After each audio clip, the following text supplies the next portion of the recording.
Top of the inning to you. Welcome to the Irish Baseball Podcast, brought to you by the Irish American Baseball Society. If you love baseball and if you love Ireland, stay tuned for a discussion of all things Irish baseball. Hello and welcome to episode 35 of the Irish Baseball Podcast. I'm your host, Rick Becker. On the show today, Mike Cronin will be returning to talk about the Irish role in baseball and the traditional Irish sports of the GAA. Mike is the academic director for Boston College, Ireland, and he was on episode 31 of the Irish Baseball Podcast to talk about the surprisingly American roots of most of the St. Patrick's Day traditions many in the U.S. associate with the Emerald Isle. Right now, let's continue that conversation by talking about the Irish influence in the early days of baseball in the United States. I mean, my background, Rick, is large. I've kind of worked much more on kind of sports played within Ireland. I have an awareness of kind of the Irish diaspora relationship with sports in the US. And I do think, again, it's part of the story we just touched on in a way about that kind of notion of a huge population arriving in America. And I think there's, timing and history is everything. If you start thinking through when do the Irish start crashing into America in huge numbers, it's the second half of the 19th century. When is modern sport, as we understand it in terms of codified, organized, professionalizing, spectator sport, when's that emerging? It's the second half of the 19th century. So suddenly you have an opportunity with professional baseball, particularly because it's the first one. Football excludes the Irish because football early on is in the elite colleges, and the Irish are not in the elite colleges. So it's baseball as a professional game, as an urban game, which is familiar to the Irish very quickly after they arrive, definitely within one generation. It's a game they're playing, and it's a game you can earn a living from. And if you've just literally got off a boat, if you're good enough and you can play a game like baseball and earn a living, it's a damn sight better than working on a building site. So you can look at the early years of kind of baseball, you can look at the early years of professional basketball, where the Irish and other immigrant groups have a much kind of higher ratio of number of players than they do, 3-4 generations on. And again, you get into stereotypes. If you look at kind of the early kind of reporting of baseball games and those either Irish-born or Irish heritage players that are playing in the late 19th century, they're the ones who are sort of, the Irish, the outfielders are violent, they're brawling with the fans, they're almost standing on the outfield drinking. True or not, it just plays for these great stereotypes of what the Irish were, because again, basketball starts off as a very kind of working class sport. It's cheap to attend. Who's going to be in the crowd? Well, it's the Irish in part. So it's that I'd say really up until the First World War, that's the kind of key point where baseball has huge kind of Irish roots. It dissipates as baseball changes. It dissipates as the Irish themselves become more middle class. They move out to the suburbs. But yeah, the role of the Irish in baseball is very significant. So now let's talk about some of those sports in Ireland that originate from Ireland. Obviously, Gaelic football, hurling, and some of these sports. As somebody who researches these sports, who knows the histories and the backgrounds of these sports, if you're talking to somebody in the United States who maybe has Irish background, what should they know about them? Not just the sports themselves, but how they relate to Irish history. Okay, I think a really important part about Gaelic games. So we're talking about the game of hurling, which is a stick and ball game. And football, which is a mix between, in simplistic levels, a throwing game like basketball, a handling game like basketball, and a kicking game like soccer. They both have very specific foundation dates. They're kind of invented, as it were, inverted commas, in 1884. And they're invented by a man called Michael Cusack, who is a school teacher, a sports fanatic. He's been a weight throwing champion. He's tried rugby, he's tried football, he's tried hockey, he's done everything. Sports mad. But because he's an Irish nationalist, believes that Ireland should not be part of Britain, he has a problem with the sporting culture as it existed by the 1880s. And he said, look, I've got all these Irish men and women, largely men, running around playing English or British games. They're not playing Irish games. They're not playing what he referred to as manly, aggressive Irish games. And he said the problem is if you're sitting there playing these kind of English games, which he sees as corrupt, he sees them as too involved in betting and money and drink, these negative things. He said the problem with that, if you culturally play English games, you may as well just be English. You may as well give up with the idea of being an independent nation. If you truly want to be Irish, you've got to culturally do Irish things. So he basically went back into the record books and dug up hurling, this ancient game that's been played for 2,000 years. Football, a game, more of a kind of mob football, more of a kind of, 100-a-side kind of rough and tumble game of football. And he codified them. He literally wrote the rules, printed them in the newspapers, and spread the word. And from 1885, the games of the Gaelic Athletic Association, or the GAA, were born. You can't separate out the links of the games with the force of Irish nationalism. So one of the first rules that's passed by the GAA is a ban on its members playing any other sport. If you played or watched soccer, hockey, cricket, rugby, the foreign games or English games, you would be banned from membership of the Gaelic Athletic Association. Now, that's radical. That would be like, Major League Baseball saying anybody who watches NFL will be thrown out. In a modern world, we watch all kinds of sports, but back in the 19th century, they were hardcore. So things like that made people, sort of Irish people who believed in the Irish nation, say, you know what, I'm not going to play these English games anymore. So the Gaelic Athletic Association had direct roots in a kind of revolt against Britishness. Why they're important now, I mean, apart from the NCAA in the US, it's the GAA is probably the last great amateur sports organisation. Its home stadium, Croke Park in North Dublin, takes a crowd of 83,500. It's the fourth biggest stadium in the whole of the European Union. It would be, the biggest TV event every year, and yet it doesn't pay its players. Players take no salary. Even though they train and they do nutrition and everything else like professionals, they do not get salaried, which means that the organisation probably makes each year around 80 million euro and recycles about 65 million of that back into clubs around the country. So the idea the profit of the sport is not given to the players, it's given back to the grassroots. So Gaelic games remain the single biggest sport in Ireland, culturally, community-wise the most important, 800,000 members, 2,000 clubs across the country and around the world. So hugely significant. Again, I mean, not dissimilar. I mean, if you think about, not saying this is true, but if you think about the kind of the origins of baseball, somewhere in the history of baseball is the idea it's an adaptation of, is it rounders, is it cricket? And that's murky. We don't, we kind of know bits and pieces. But there's also a story that develops. Why do the Americans take to baseball and football? Part of the answer is always given, it's a rejection of Britishness. It's a rejection of the old imperial overlord. Not necessarily true, but it's there in a way of Americans thinking themselves as different. And that's kind of actually in practice what works in Ireland. It's a deliberate way of rejecting British sporting culture. Much like the creation of these sports or the codifying of the rules of these GAA sports, not only was it nationalist in creating the rules of the sports, but a lot of the people who worked towards nationalist ends were sort of trained by working in the GAA or experiencing the GAA. It was sort of a way to be around people who had the same goals as you, and I would say that probably the GAA played a bigger part in the independence of Ireland than a lot of people realize. Rick, you're absolutely right. I mean, I think you think about sports clubs, particularly, in that period of time, sports clubs are places largely for men. Young men come together. Now, if you want to start a revolution or fight a war, you need young men. It's a young man's business.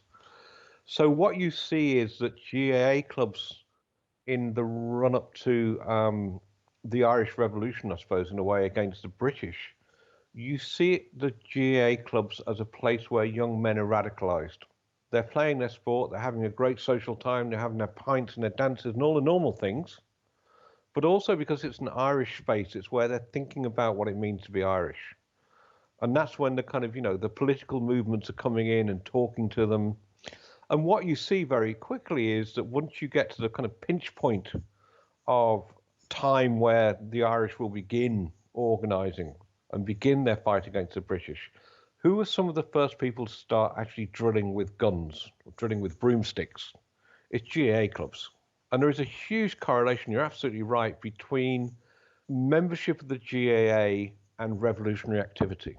Not all of them, but it's significant that this is where a radical strand of Irish life is happening. This is where young men are who are propagating these ideas, who are spreading these ideas.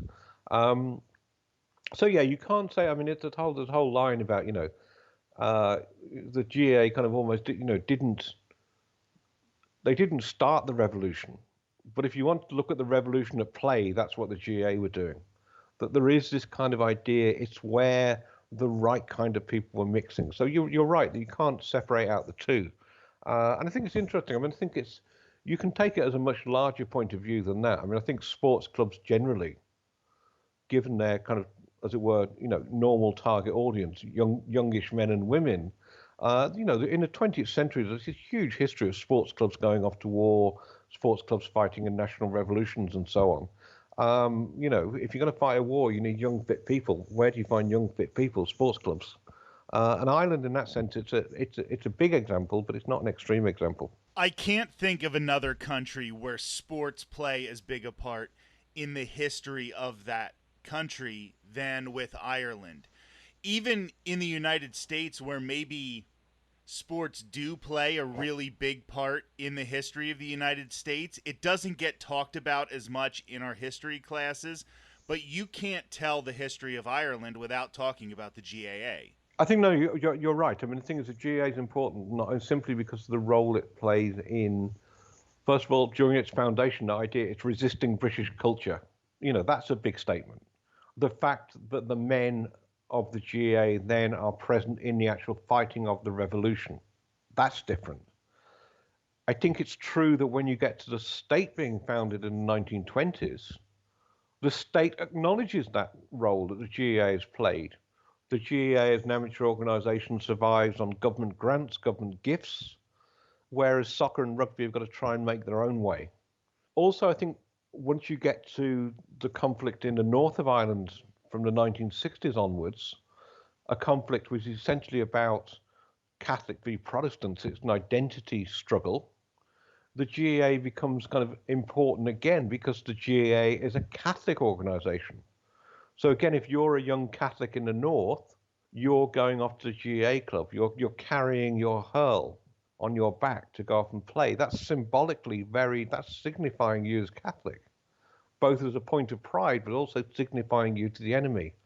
So I think you can't, you have to acknowledge that GAA functions and works because it's a good sport, it's good fun, and it's great to watch. But you can't then separate it out from its political activism, lowercase, small p, across the whole of the 20th century. And I think you're right. The Irish story of sport and politics, sport and history is different because I think as your point you're making is true that, American sports are hugely significant in the social and cultural history of the US.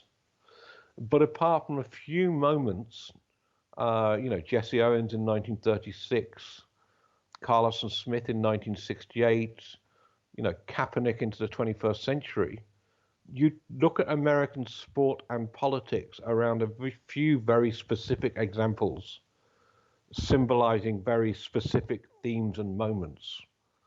Whereas I think in Ireland, you would teach a class on sport and politics entirely within the confines of Ireland, because as a national body, it's had such a huge impact. So you're right, there is a distinction to be made. And then when we were talking about St. Patrick's Day earlier and how it really did originate the way we know it today in the United States and then sort of head back over to Ireland to change the way it was celebrated in Ireland, GAA has had the opposite effect, where there is now the US GAA. So there are clubs throughout the United States who are trying to hold on to their culture and propagate their culture by taking part in these games that aren't American, that are very much back to the island of Ireland. And it's just another one of those connections between the two countries. Yeah, I mean, the GAA as an organisation has always been very active amongst its diaspora, particularly in the US. That you have, Gaelic grounds in New York, you'd have Canton just outside Boston, where you have these huge facilities for the playing of Gaelic games. You would have a network of clubs. It's ebbed and flowed given the kind of health and numbers of the Irish diaspora population living in the US. I think where it's significant now is that GAA clubs have worked very hard because the numbers of the number of Irish people entering America has shrunk dramatically in the last 20, 30 years with the change of immigration policy. Therefore, you don't have the constant renewal of an Irish population. You have a multi-generational, I'm first generation, second generation, third generation, whatever it may be. I think where the GAA has been hugely successful across the US is that it's worked very hard to make sure that people of a second, third, fourth generation are still coming to the club, are still using the GAA setting or the cultural setting as a way of connecting with their Irishness. But they've also done a lot of work on also trying to attract just, local kids who live in the area, come and try something different. It's a fun sport. But the GAA can never survive in a country like the US where there is a very, very competitive sporting market just by saying, oh, we're the Irish game, because the number of Irish people is reducing year on year. You've got to be doing something different, which is trying to attract other people in. It's fun, it's community-based, that, again, global recognition of Irishness. But, that'll be the test of time in a way, is will the GAA survive in its American setting? Because I'm actually a member of the club where I live, and I play hurling, and we don't really have a lot of success getting Gaelic football games together, but we at least practice it. But people in the U.S. seem to be way more interested in hurling, at least in the areas that aren't like Boston and New York, where they have a really, really big GAA contingent. But we'll play against teams, and I'm sure, like you said, so many people do have that Irish background. But there are a lot of players on a lot of the clubs that we'll face who certainly don't look Irish. It has definitely expanded past the Irish immigrants who come over here and want to continue playing their game. There are Irish Americans who get involved in it, and people who don't seemingly have an Irish background who are taking part in these games because maybe they played lacrosse and they see some similarities with hurling, or they've played some of these other games and it gives them a chance to keep competing in sports. Sometimes learning a new sport can really be a big challenge for somebody, and just that challenge and then being part of a social group, because like you said, it is a club. So you're not just showing up, playing, and then going home. You're going to the pub afterwards. You're actually interacting with a group of people. And I think that's one thing that these sports have that a lot of other sports don't have, and it could be an advantage to the USGAA. Yeah, and I think you're right. The idea of the club is really important. That a lot of it depends on where the club is. But I mean, in the same way that the GAA has been very good at attracting people with no Irish links, no Irish heritage, Irish dancing's done the same thing. And quite often it's the local GAA club or the GAA facilities is where the Irish dancing classes are going on. So therefore, what happens when a parent drops off the daughter or the son to the Irish dancing? Oh, there's all these middle-aged guys running around with sticks outside. What's that about? Oh, it's hurling. And as you say, I think the problem is if you grow up or your kind of sport you've excelled at school, high school through college, is a lacrosse, a football, a baseball, whatever it may be, you've got an expectation that you're going to keep playing at some kind of high level, even as you age.